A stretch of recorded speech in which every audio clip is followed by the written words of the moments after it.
One nation one election एक ऐसा bill जिसकी वजह से देश के पॉलिटिक्स में खलबली मची हुई है। एक और विषय है one nation one election. One nation one election. One nation one election. अरे हमको क्या मिलेगा? ये भारत की जरूरत है।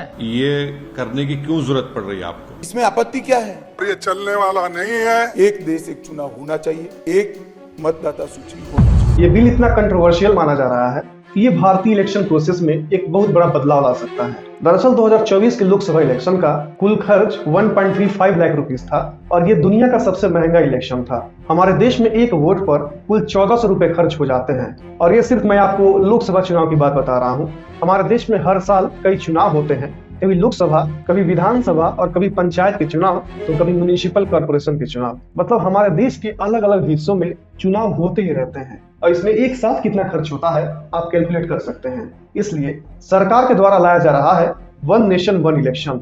लेकिन क्या ये रियल में इफेक्टिव है? क्या इससे वास्तव में पैसे बचेंगे?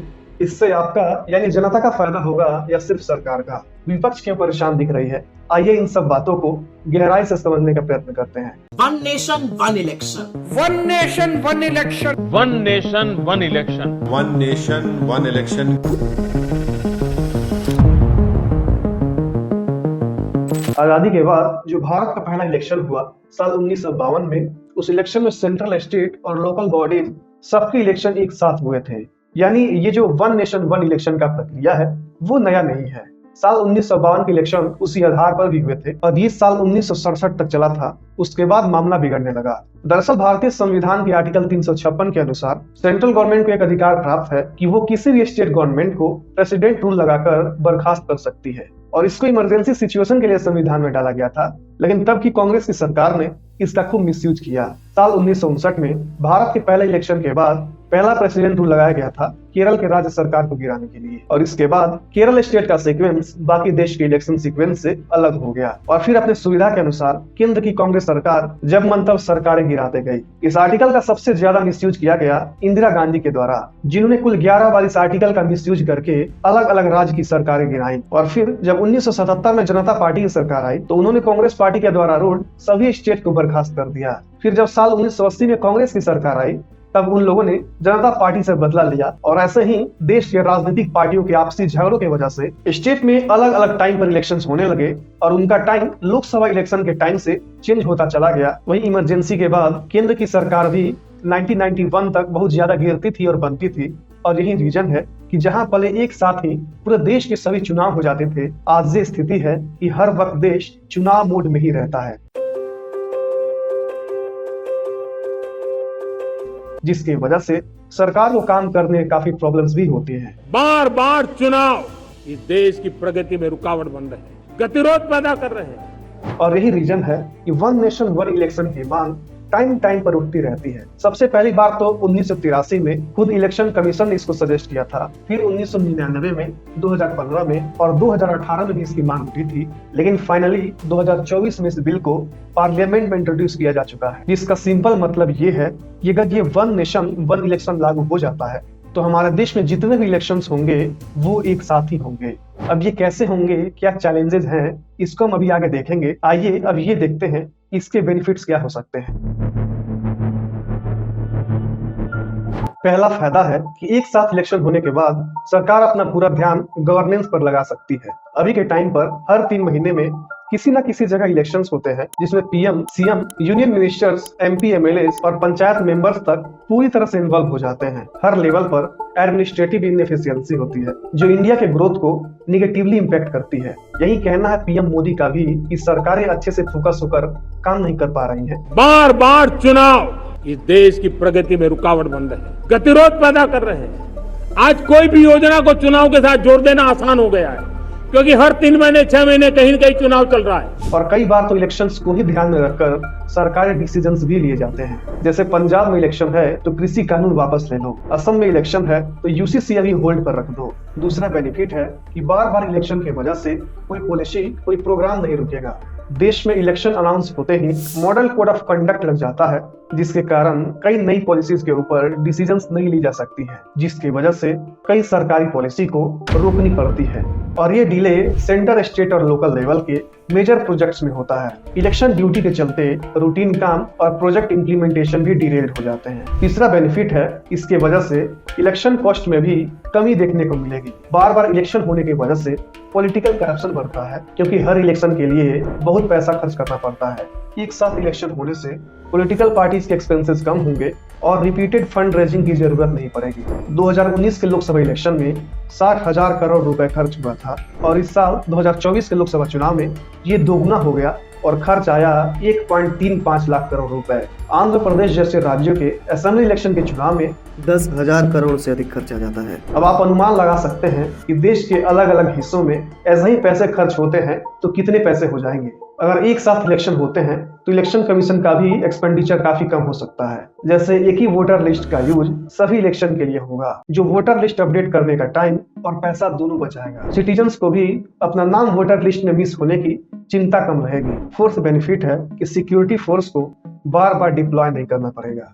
इलेक्शन पीसफुल रखने के लिए बहुत सारी पुलिस, पैरामिलिट्री फोर्सेज डिप्लॉय की जाती हैं। बार बार इलेक्शन होने से लॉ इन्फोर्समेंट पर्सनल के काम डिस्ट्रैक्ट होते हैं और पैसा भी ज्यादा लगता है। इसके अलावा गवर्नमेंट स्कूल के टीचर्स को काफी परेशानी होती है, क्योंकि गवर्नमेंट स्कूल को ही इलेक्शन बूथ बनाया जाता है और उन्हें अर्ली ड्यूटी करनी पड़ती है और बार बार इलेक्शन होने की वजह से स्कूल के टीचर्स तो परेशान होते ही हैं, साथ में बच्चों का एजुकेशन भी बाधित होता है। और अगर जो ये इलेक्शन एक साथ होंगे तो बार बार फोर्स डिप्लॉय नहीं करना पड़ेगा और बच्चों को और टीचर्स को भी बार बार परेशान नहीं होना पड़ेगा। फिफ्थ बेनिफिट है कि फ्रीबीज में कमी आएगी और स्टेट्स की फाइनेंशियल कंडीशन में सुधार होगी। बार बार इलेक्शन होने से जो पार्टियां हैं वो वोटर्स को अट्रैक्ट करने के लिए फ्रीबीज अनाउंस करती हैं। कोई बोलता है कि मैं 300 यूनिट बिजली फ्री दूंगा, तो कोई कहता है कि मैं गैस सिलेंडर दूंगा, कोई कहता है मैं बाइसाइकिल दूंगा, TV, laptop, tablet, scooters, public transport, what not. इन्हें इलेक्शन में सिर्फ कहना ही तो है, जबकि देना है कि नहीं वो बात की बात है। अब इससे होता यह है कि असली मुद्दे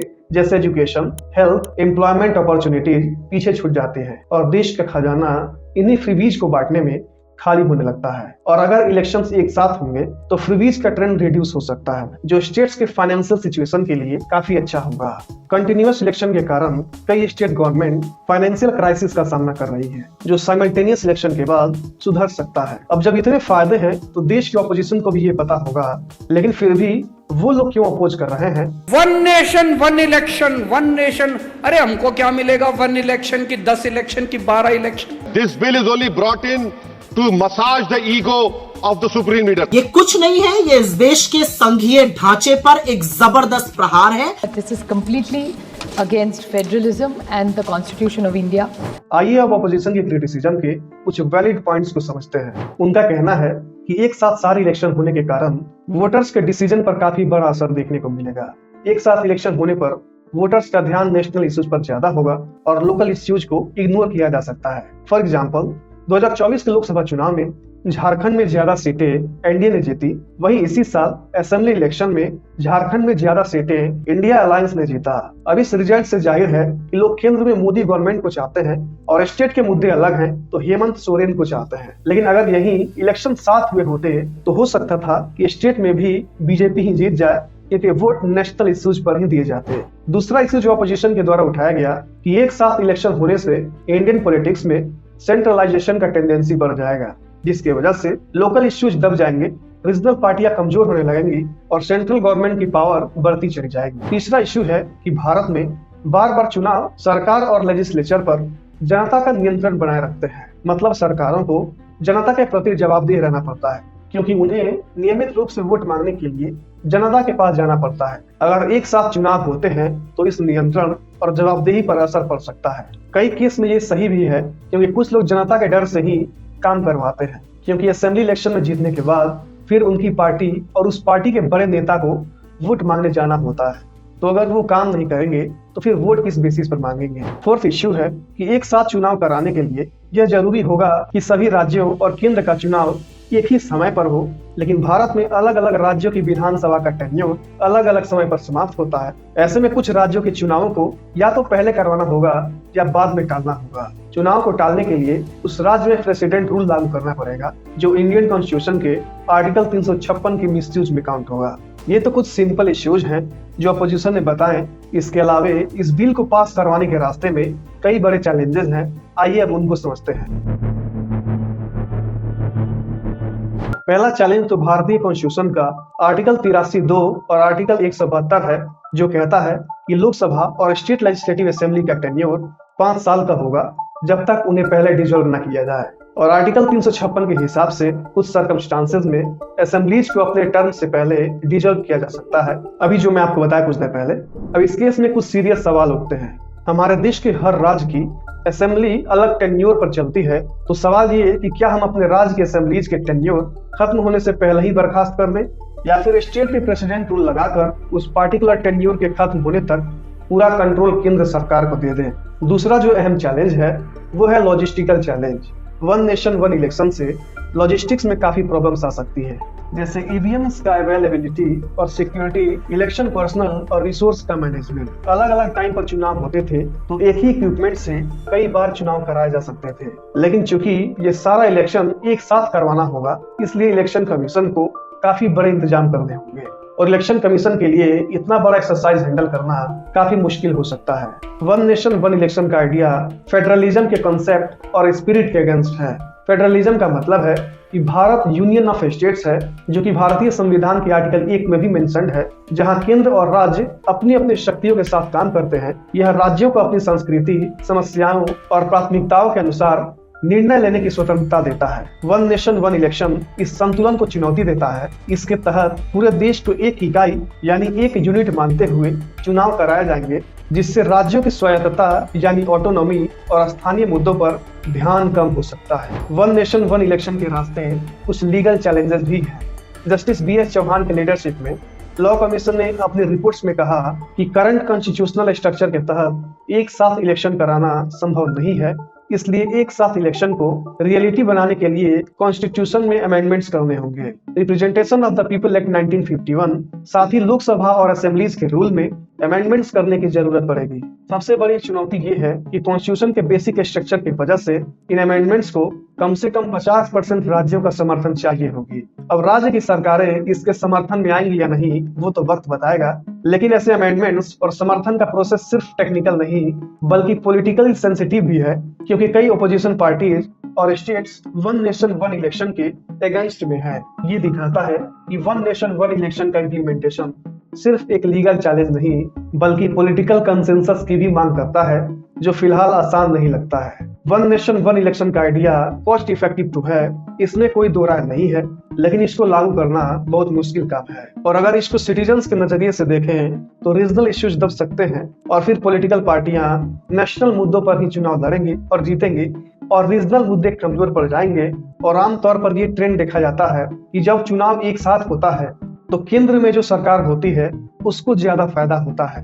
यही मुख्य कारण है कि बीजेपी इसको एग्रेसिवली लागू करना चाहती है और विपक्ष अपोज कर रही है। अब सवाल ये कि क्या बीजेपी इसको लागू कर पाएगी या नहीं। देखिए, सबसे मुश्किल काम था आर्टिकल 370 को कश्मीर से रिमूव करना।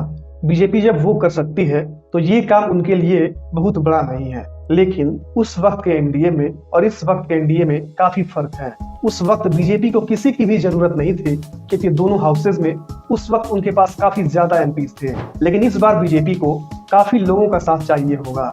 वन नेशन वन इलेक्शन एक ऐसे सपने की तरह है जो सुंदर तो लगता है, पर उसको सच बनाने के लिए हर तरफ से सपोर्ट की जरूरत है। एक साथ चुनाव हो या अलग अलग, असली मुद्दा है लोगों की आवाज सुनना और उन्हें सही तरीके से रिप्रेजेंट करना, जो कि हमारी सरकार ठीक से करती नहीं दिख रही है। सरकार बदले या ना बदले, लेकिन देश तभी बदलेगा जब हम अपने फर्ज को समझेंगे और सही डिसीजंस में सरकार का साथ देंगे और गलत डिसीजन में सरकार को क्रिटिसाइज भी करेंगे।